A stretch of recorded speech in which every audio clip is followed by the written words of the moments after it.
Hello दोस्तों, जय श्री राम। आज मैं आपके सामने एक छोटी सी कथा का वर्णन करूंगा। उससे पहले एक छोटा सा प्रश्न मैं पूछना चाहूंगा। हम सभी के घर में, जो गांव से रिलेटेड है या शहर से रिलेटेड है, हम लोग शादी में कार्ड देते हैं। एक अपने सगे संबंधियों को, परिवार वालों को, मित्रों को, पहचान वालों को निमंत्रण किया जाता है शादी का कार्ड देके।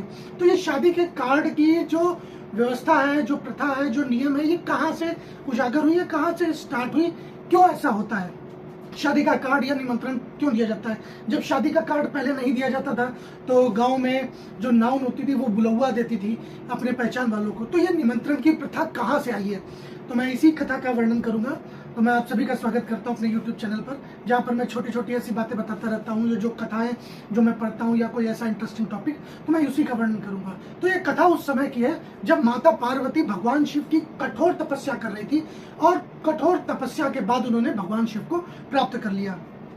सभी लोग भगवान शिव की पूजा करते हैं, उनको प्रसन्न करते हैं, परंतु माता सती ने उनको वर के रूप में, पति के रूप में प्राप्त करना था, इसलिए उनकी जो तपस्या थी वो सबसे ज्यादा ही कठिन थी। तो उन्होंने बहुत तगड़ी, बहुत कठिन, बहुत हार्श तपस्या करी और भगवान शिव प्रसन्न हो गए। तो भगवान शिव प्रसन्न होकर जब माता पार्वती के पास पहुंचते हैं, पूछते हैं कि तुम्हारी तपस्या से मैं बहुत ज्यादा प्रसन्न हूँ, बताओ क्या वरदान चाहिए। त्रिलोक में ऐसा कुछ भी नहीं जो मैं आपको देना चाहूँ और ना दे सकूं, जो आप मुझसे मांगना चाहो और जो मैं आपको मना कर दूं। तो माता पार्वती उनसे प्रश्न करती हैं और वर के रूप में भगवान शिव को ही प्राप्त कर लेती हैं। भगवान शिव भी तथास्तु बोल देते हैं और उन्हें पत्नी के रूप में स्वीकार कर लेते हैं। फिर माता पार्वती कहती हैं कि ठीक है स्वामी, आप अपने सगे संबंधियों या जो भी है उनके साथ मेरे घर आइएगा और मेरा हाथ मांगिएगा। भगवान शिव तो भोले, एकदम चंचल, समाज के रीति रिवाजों, नियमों से बहुत दूर। तो वो कैलाश में बैठे थे और सोच रहे थे कि अब आगे क्या किया जाएगा, कैसे क्या होगा, मुझे तो कुछ समझ में नहीं आ रहा। भगवान विष्णु का स्मरण करते हैं, ओम नमो भगवते वासुदेवाय बोल के भगवान विष्णु प्रसन्न हो जाते हैं। और भगवान विष्णु तो सदैव ही भगवान शिव के पास जाने के लिए आतुर रहते हैं। भगवान शिव वहाँ जाते हैं, भगवान शिव के पास भगवान विष्णु जाते हैं, समस्त देवी देवता जाते हैं, ऋषिगण जाते हैं। तो प्रश्न उठता है कि माता पार्वती का विवाह शिव से कराने के लिए बाकी आगे की जो रीति रिवाज है, जो नियम है, वो कैसे किए जाएं। ये प्रश्न भगवान शिव करते हैं। भगवान विष्णु पालनहार, प्रजापति स्वयं भगवान शिव के, भगवान ब्रह्मा के पुत्र। तो भगवान ब्रह्मा कहते हैं कि प्रभु, जब शादी ब्याह होता है तो वर पक्ष से कुछ बड़े लोग जाते हैं और वर के लिए वधू का हाथ मांगते हैं, ऐसा नियम है। तो भगवान शिव किसको भेजे? तो भगवान शिव भेजते हैं सप्त ऋषियों को। सप्त ऋषि जाते हैं भगवान शिव के स्थान पर और पर्वतराज हिमालय से माता पार्वती का हाथ मांगते हैं। सब कुछ एग्री हो जाता है। पर्वतराज हिमालय भी बहुत प्रसन्न होते हैं कि बताइए, मेरी पुत्री के लिए स्वयं शिव के घर से, शिव परिवार से रिश्ता आया है। तुरंत एग्री हो जाते हैं। तो बहुत बड़ा जलसा या उत्सव टाइप रखा जाता है, जिसमें अलग अलग नृत्य प्रदर्शन करने के लिए अलग अलग कलाकार आते हैं। भगवान शिव कैलाश पर बैठे बैठे ये सारी घटना देख रहे होते हैं। भगवान शिव तो भोले, एकदम चंचल, वो एकदम प्रेम पाश में पड़े हुए पार्वती जी के, क्योंकि जब उन्होंने अपने आप को समर्पित किया तो पूरे मन से समर्पित किया। तो वो वहां देख रहे थे कि सब लोग नाच गा रहे हैं, डांस कर रहे हैं, तो भगवान शिव से रहा नहीं गया। भगवान शिव भी एक नट का वेश धारण करके पर्वतराज हिमालय की सभा में पहुंच जाते हैं। नट का रूप धारण किए होते हैं। पार्वती जी इतनी तपस्या करके आई होती तो उन्हें पता होता है कि ये जो नट है ये स्वयं शिव है। भगवान शिव डांस करना स्टार्ट करते हैं। जैसे ही डांस करना स्टार्ट करते हैं, और वो तो स्वयं महाकाल स्वयंभू, अब उनका नृत्य देख देख के बाकी सारे कलाकार शांत हो जाते हैं। तो वो सबका पल भर में मन मोह लेते हैं। पर्वतराज हिमालय बहुत प्रसन्न होते हैं। अरे वाह, क्या डांस है, दिल खुश कर दिया। आज तुम नट कुछ भी मांगो, सब कुछ तुम्हारा, जो मांगना चाहो वो मांगो। भगवान शिव भोले, वो बोल देते हैं कि मुझे आपकी पुत्री का हाथ चाहिए, मैं आपकी पुत्री से विवाह करना चाहता हूँ। पर्वतराज हिमालय कहते हैं कि अरे इतनी हिम्मत इस नट की, मार के भगाते हैं, भाग यहाँ से। तो पार्वती जी रोकती है, अरे नहीं नहीं, यही तो है जिनके लिए मैंने तपस्या करी है। अब पर्वतराज हिमालय भी आश्चर्य में कि अरे पुत्री, तुम तो स्वयं शिव को प्राप्त करके आए, साधारण से नट से क्यों विवाह करोगी? तो वो समझाती है कि ये जो नट है ये ही स्वयं भगवान शिव है।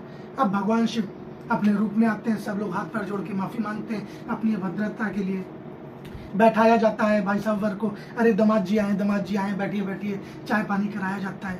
पार्वती जी के साथ वो बैठकर बात कर रहे होते हैं। तो वो पार्वती से कहते हैं कि प्रिय, तुमने बोला था कि वर वधु हाथ मांगा जाता है, तो मेरे लिए तो मेरे घर से ये आ गए मांगने, अब तो चलो विवाह कर लेते हैं।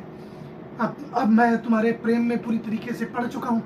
तो पार्वती जी कहती है कि स्वामी आप तो स्वयं आपको स्वयं मैंने प्राप्त कर लिया है, लेकिन जब विवाह होता है तो वर पक्ष से कुछ लोग आते हैं, वधु पक्ष से कुछ लोग आते हैं, भोजन होता है, सभी आशीर्वाद देते हैं, तब विवाह संपन्न होता है।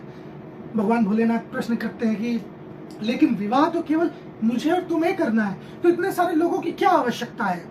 तो पार्वती जी उन्हें समझाती हैं ऐसा नहीं होता है, आप जिनके परिवार हैं, जिनके परिवार का आप हिस्सा हैं, और आपके परिवार का जो हिस्सा है, जो आपको प्रिय है, आप जिनको प्रिय हैं, वो सभी इस विवाह में आएंगे, वो सभी हमें आशीर्वाद देंगे, हमारे लिए शुभकामनाएं ये करेंगे, तब विवाह संपन्न होगा। भोलेनाथ मासूम, एकदम समाज के रीति रिवाजों से अनभिज्ञ बैठ के सोचते हैं, अच्छा जो मेरा परिवार है और मैं जिनका परिवार हूँ, जिनके लिए मैं सब कुछ और मेरे लिए जो सब कुछ है, जो मुझे प्रिय है और जिनको मैं प्रिय हूँ, उन सबको बुलाना है। बोले हाँ। तो भोलेनाथ इतना सुन के चुपचाप चले जाते हैं। अब वो पर कैलाश में बैठकर सोच रहे होते हैं, तो सभी को निमंत्रण दे देते हैं कि जो मुझे प्रिय है और जिनको मैं प्रिय हूँ, जो मेरा परिवार है और मैं जिनका परिवार हूँ, जो मुझे चाहते हैं और मैं जिनको चाहता हूँ, वो सभी मेरे विवाह में निमंत्रित हैं। तो अब भैया बारात उठती है। अब ऐसा तो है नहीं भोलेनाथ ने किसी को कार्ड लेके व्हाट्सएप पर मैसेज किया हो। अब बारात उठी, कुछ नंदी गणों के साथ, शिव गणों के साथ बारात हिमालय से निकलती है। भगवान भोलेनाथ अपने महाकाय रूप में नंदी पर विराजते हैं। तो सबसे पहले आ जाते हैं कुछ ऋषिगण। बोले प्रभु आपका विवाह है, हम भी चलेंगे। बोले आप क्यों चलेंगे? कहें मुझे आप बहुत ज़्यादा प्रिय हैं और हम भी आपको प्रिय हैं। भोलेनाथ बोले बात तो सही है। बोले आप ही हमारे सब कुछ हैं, आपके अलावा हमारा कुछ नहीं। बोले बात तो सही है, तो आप भी निमंत्रित हैं। तो फिर आगे बढ़ते हैं तो आगे कुछ और ऋषिगण मिलते हैं जो विष्णु भक्त थे। बोले प्रभु हम भी चलेंगे। बोले आप तो विष्णु भक्त हैं। बोले हाँ विष्णु हमें प्रिय हैं, हम विष्णु को प्रिय हैं, और विष्णु को सबसे ज्यादा आप प्रिय हैं और आपको सबसे ज्यादा विष्णु प्रिय हैं। तो जिनको स्वयं शिव प्रिय हैं वो हमें कैसे प्रिय नहीं हो सकते? आप ही तो हमारे परिवार हैं, सब कुछ है। बोले आप भी निमंत्रित हैं। और आगे चले सारे देवी देवता खड़े, भगवान विष्णु खड़े। बोले प्रभु हम भी चलेंगे। कहना अच्छा आप तो चलेंगे, मुझे आप बहुत प्रिय हैं। बोले बात तो सही है, ठीक है हम भी चलेंगे। फिर सारे देवी देवता खड़े।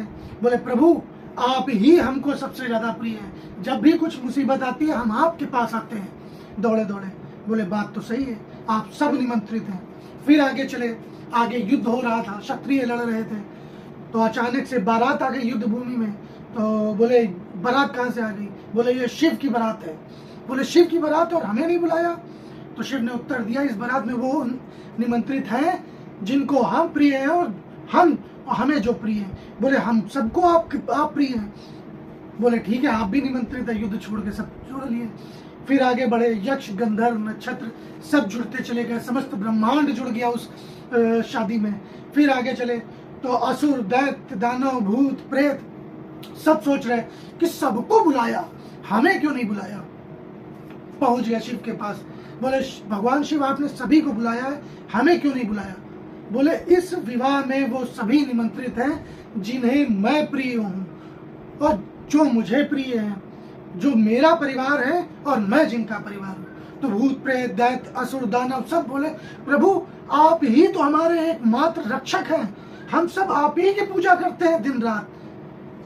बोले ऐसा है? बोले हाँ। बोले तुम सब निमंत्रित हो। और फिर भैया आगे बढ़ी बारात। तो देखा पर्वतराज हिमालय ने दूर क्षितिज पर आज धूल उड़ रही थी, तो उनको लगा कि किसी ने आक्रमण कर दिया है। पर्वतराज हिमालय आग बबूला।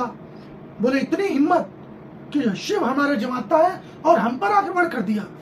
तो बुलाया गया, सेना तैयार हुई।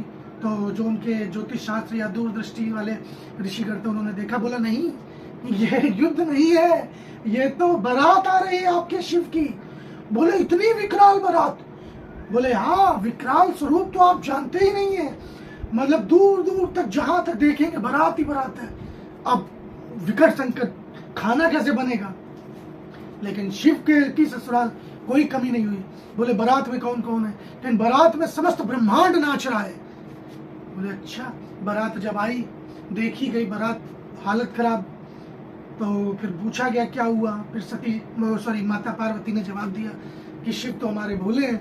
हमने शिव को ये बोल दिया कि जो आपको प्रिय हैं और आप जिन्हें प्रिय हैं, जो आपका परिवार है और आप जिनके परिवार हैं, वो सभी को लेके आना है, शादी होगी और उस शादी में फिर वो सभी आशीर्वाद देंगे, शुभकामनाएं देंगे, तब विवाह संपन्न होगा।